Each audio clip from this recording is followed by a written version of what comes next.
என்னென்ன பண்ணணும்? இப்போ நல்ல எக்ஸசைஸ் பண்ணணும். 2வது விஷயம், யாருக்கும் கடன் கொடுக்கக்கூடாது, கடன் வாங்கக்கூடாது. மேஷராசிக்காரங்க கவனமா இருக்கணும். கடனை அதிகப்படுத்தி விட்டுரும். கடன் கொடுக்கக்கூடாது, கடன் வாங்கக்கூடாது.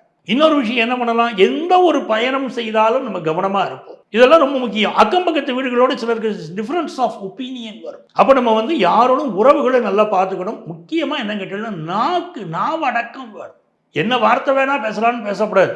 ஆனால் சனி பகவான் ஒரு பெரிய நன்மையை தருவார். என்ன தருவார்னா, ஃபாரின் ஆப்பர்ச்சுனிட்டி கேட்குறவங்களுக்கு ஃபாரின் ஆப்பர்ச்சுனிட்டி தரார். அதை விட முக்கியமான விஷயம், நல்ல காசு பணத்தை கொடுத்துருவார் மேஷராசிக்கார ஆளுக்கு. ஒருத்தர் ஜாதகத்தில் 2ஆம் இடத்துல சனி பகவான் இருந்தாலும், 2ஆம் இடத்தை பார்த்தாலும் அவளுக்கு மிகப்பெரிய அளவுக்கு காசு பணம் பெருகும் அப்படின்னு அர்த்தம். அது நடக்க போகிறது உங்களுக்கு அப்போ பெரிய யோகம்தான். அதே போல் இதுவரைக்கும் கல்யாணம் ஆகாத பலருக்கு இப்போ கல்யாணம் ஃபிக்ஸ் ஆகும். மேஷராசிக்காரர்களுக்கு கல்யாணம் ஃபிக்ஸ் ஆகும். யாரை நமஸ்காரம் பண்ணினால் நீங்கள் வாழ்க்கை நல்லா இருக்கும்? மேஷராசிக்காரா கேட்குறது அதுதான்.